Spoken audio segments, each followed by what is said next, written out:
What's going on, you bunch of heretics? Today we are going to Slapchop the Zaku II model from the Gundam Assemble range, a new miniature board game that is hopefully out now, or at least the card game is anyway. So this was a free miniature from Games Expo 2025 and it looks absolutely incredible. Everything you need will be in the description below, and also right now there should be a nice paint list that you need to get yourself going for this video. Right, so without further ado, let's Slapchop the Zaku II.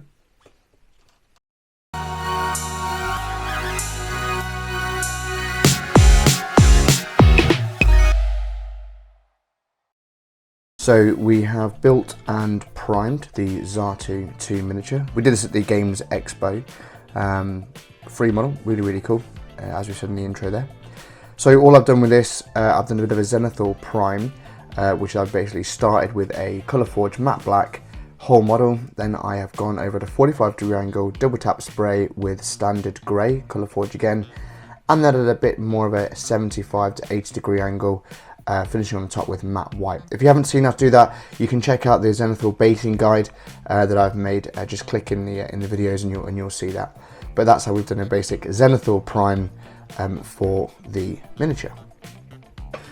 Now the Zaku II from Gundam is predominantly green, and to make this green pop, what we're going to do is apply a kind of base layer pretty much all over the model with a yellow. This will give us a really nice look with the green. It will really make it pop. So all we're going to do is just apply all the areas that would be green on this model. We're just going to apply just a thin layer of maize yellow. Okay, maize yellow.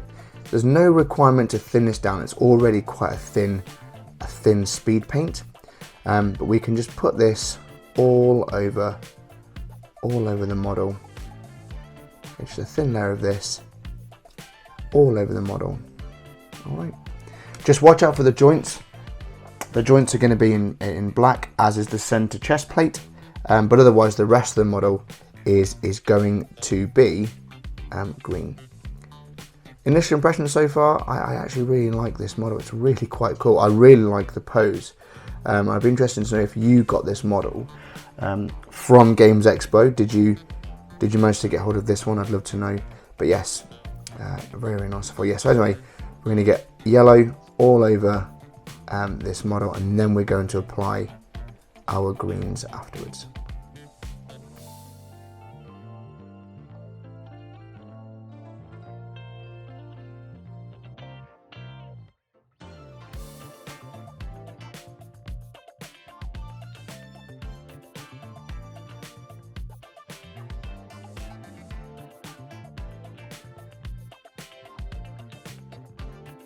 So we're not after perfection, okay? Not after perfection. All we're after is a nice layer, nice thin layer of that maize yellow, just so that it's going to make our green pop. All right, hasn't got to be neat, because don't worry, these areas here are going to become black, and we're going to go dark greens on some of these other areas here.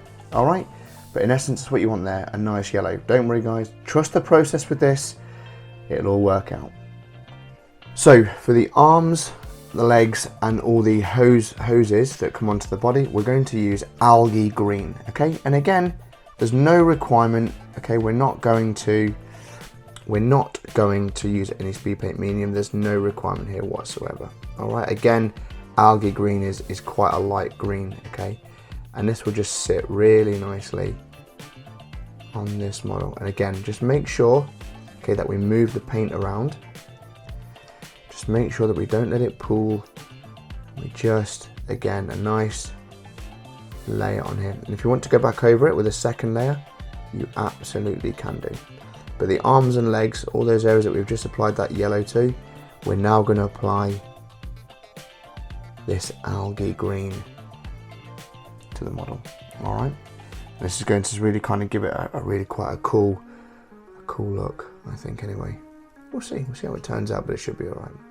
Like I say guys, with this, you've really got to trust the process. The problem with Slapchop and sometimes the speed painting is it can look really messy at first, and then it just kind of doesn't.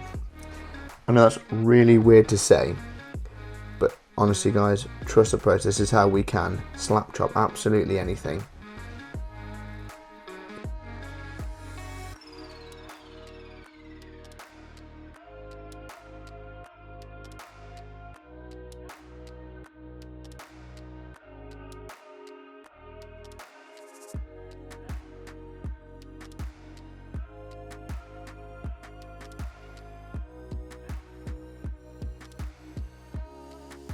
So yes, in the end I went with two thin coats of the algae green, and that's just giving it a really nice look there. It's kind of, yeah, kind of enjoyed how that's now turning out. Like I say, you've just got to trust the process. You know, we don't forget we have got the Xandri dust to apply in a little bit, but yeah, so far happy with the algae green. I think it's kind of reflective of what that Zaku looks like, which is Zaku II, sorry, looks like. So yeah. So next up we are going to apply Gunner Camo. And all this is going to do is going to go on sort of the inside armor plates in here. So here's the armor plating on the side here, the backpack, and then like this sort of like armor skirting that he's got on is going to go on there.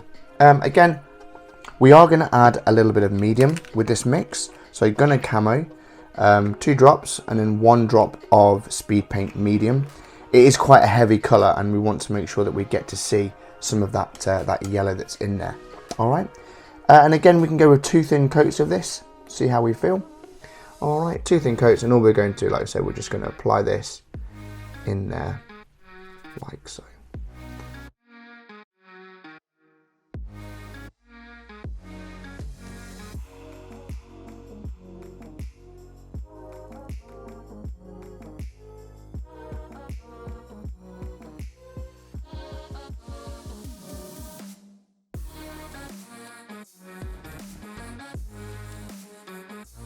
So hopefully there you can see the kind of difference between the two. Like I said, that algae green's dried really nicely, and of course that Gunner Camo. Again, we did 2 thin coats of the Gunner Camo with that sort of like that 1-to-1 speed paint medium in there. So yeah, 2 thin coats is really what you're going to want to go with for that. Well, next up we're going to use Oculus Cloak. I really like Oculus Cloak. It's got a really cool like dark grey, blacky, with almost like this slight bluish hue in it. And all we're going to put this in the joint work here, on the kneecaps, around the boots. I'm going to put it inside this sort of like armor guard, and then of course the rocket system as well, because we will come back, and then just in the lens piece here as well, on the chest and in the joints, knees, yep, the whole works. All right, and I'm also going to go over this as well. Again, with this one, I'm actually just going to go straight from the pot with this time. I know that usually I would go, I would add the speed paint medium, but today I'm not going to. We're going to live life on the wild side, and we're just going to go straight onto the palette, and no requirement to mix in. Okay. But again, like I say, you know, the wet palette will give it that kind of sort of thinned down slightly element to it, which is ideal. And all I'm going to do is just 1 single coat of this. There's no 2 thin coats, mainly because we're going to be going over with Grim Black afterwards. All right.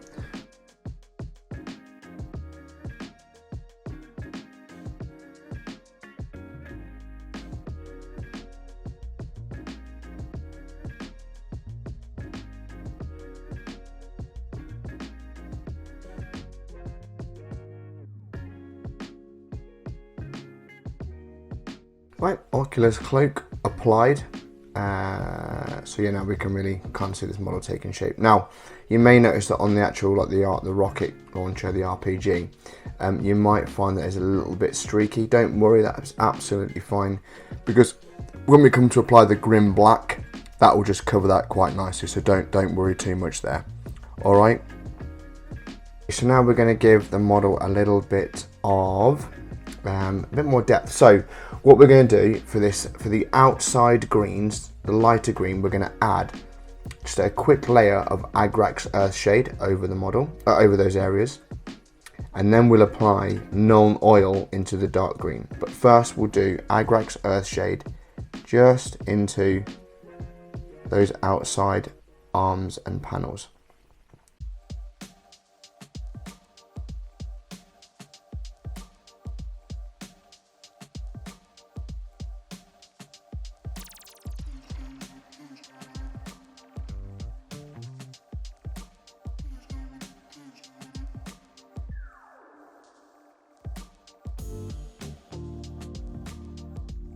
Right, oh, there he is. So yeah, we just added that little bit of Agrax Earthshade in there. Next up, we're just going to go with a bit of Grim Black over the areas that we've applied that Oculus Cloak, sorry. Then after that, we're going to apply some Nuln Oil, bit of a Xandri Dust, then apply some authentic battle damage. Next up, we're going to use Grim Black. And we're just going to place it on all the areas that we put the Oculus Cloak on. Again, with Grim Black, what we want to make sure that we do is a 2 thin coats, so 1-to-1 mix of contrast medium and Grim Black. Again, you know, 2 thin coats is all you're going to need with this, okay? Because we'll be doing some dry brushing afterwards. All right, so 2 thin coats of the Grim Black, and that should be us. Almost there.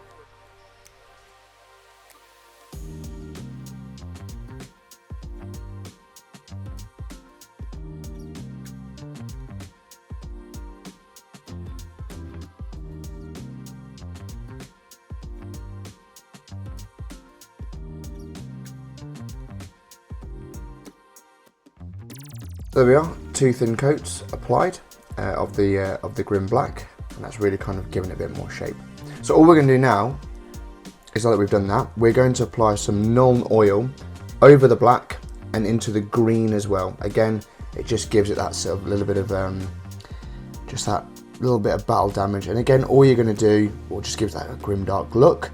So all you're going to do is going to get your Nuln Oil, just pop a little bit into your wet palette, and all you're going to do over the darker green areas and the black, just going to put that Nuln Oil over the top of that. And again, it will just sit into the recesses just really nicely. And you know what, if it goes over anything else, like, it doesn't really matter too much.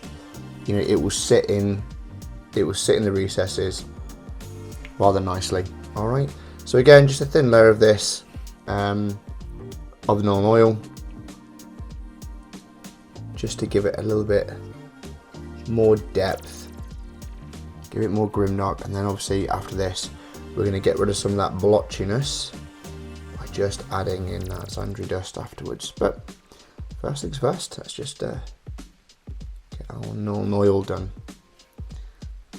Right guys, now with all the that's everything all dried off, so next up, all we're going to do now is we are going to do our classic Xandri Dust element.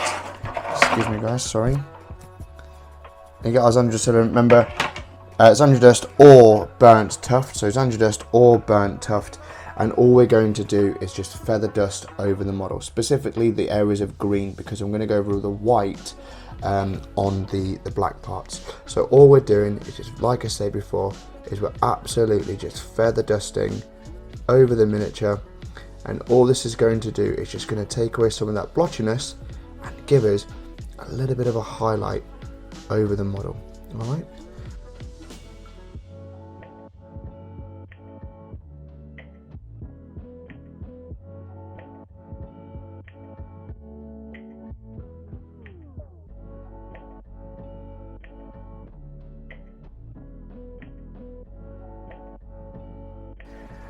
As you can see there, it's really nicely done. I've just kind of like really exaggerated these areas here, you know, the bits where he's kind of on top. So all I'm going to do now, we're just going to get some white. I've got some matte white from the Army Painter here.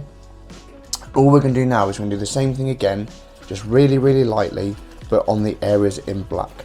Because after this, we're going to apply that classic Pterodon turquoise over those areas. That will give it an even better look. So like I say, just nice and light, again feather dusting it on the model, just really nice and light on all those areas that we've done black. Okay, so all those areas that we've done black, just going to give it a nice little highlight now. And like I say, just really, we're just feather dusting it on it. Again, we're just creating a nice dusty edge highlight that we want, and it will just take away a lot of the blotchiness that we might have from the contrast paints. It just smooths it out a little bit. Just smooths it out, just makes it look a little bit better. Alright, but don't worry, we've still got our authentic battle damage to be putting on soon as well, which will be good. So yeah, just feather dusting with the white all over the miniature. And again, you know, on this top part, you can afford to go a little bit heavier because that's where the light is kind of shining. All right, so don't be afraid on those top parts, just to give it a bit more if you want to. Okay, right, all nice and dried. So now we're going to add the authentic battle damage, as it were. So all you're going to need is some Rhinox hide, a bit of sponge. So yeah, a bit of sponge, and all we're going to do is we're going to get some Rhinox hide on the edge of our sponge. Take most of it off. So like we did with the Xandru dust, take most of it off on a tissue or something, like so. And then all you're going to do is just all over the model, just nice and light, just dab, dab, dab like so. Okay. And what you'll find is the little bits of Rhinox hide will just sit really, really nicely all over the edges as if it's chipped away. Like chipping, damage. And you're just going to go all over the model, absolutely everywhere. Weapon, the whole lot. Okay, as if it's been damaged. Okay. It's just weathering, wear and tear, the whole works. Okay. It's all over the model. With that Rhinox hide, you can get absolutely everywhere with this thing, and it just adds a little bit more damage, wear and tear, gets rid of some of the blotchiness as well on the miniature. Right, now finally we're just going to add some Agrax Earthshade just in and around some of the kind of like spikes. Let me just streak that down a little bit. Again, it just adds to the effect of the model, of that grime, that grim darkness, that battle worn look that we're trying to achieve. You know, just around the bottoms of the joints in some areas, you know, just in some of the crevices. Where else could we go? Yeah, just really lightly along the bottoms, in some of the joints, and if there's any sort of like nubs or just anywhere that you just think, oh, just add a little bit more grime in there, just to kind of, I say Agrax Earthshade, like liquid talent. It won't make, if you get it wrong, it won't matter too much, because it's just liquid talent. It's called liquid talent for a reason. You know, it will just help your model just add those little bits of extra kind of pop, those little bits of extras that you want in there, without compromising the model at all too much. So again, just nice and light, just in some of the joint areas, all in the shadows, and it will just add to that battle damage look. Alright, and that is pretty much the Zaku II all done. So now it's just a case of applying the base that you want to place. I'll be using some Astro Granite, but of course, you know, if you've got your own sort of theme, then you can. So yeah, I'm going to skip to the part where I've done my basing. All I'm going to do is a bit of Astro Granite with a little bit of basing, kit in there from Gatehouse Gaming. But yeah, there we go so far. Right, so there he is, the Zaku II, all based up, done with a little bit of battle damage, all finished. Yeah, I think it looks alright there. All of them there, like I said, I put some Agrax Earthshade on, Astro Granite on with some Agrax Earthshade, quick dry brush with white, and then I've just put some Gatehouse Gaming flock stuff. Just this stuff here, it's like a battle base kit. And then around the edges, I've just, as you can see, it's still drying at the moment, just some Rhinox hide. So yeah, there he is, Zaku II, all done. Hopefully you found this video useful in the Slapchop anything series. We're back to it, but yeah, all done. Let me know what you think in the comments below, if it's helped out or not. Cheers.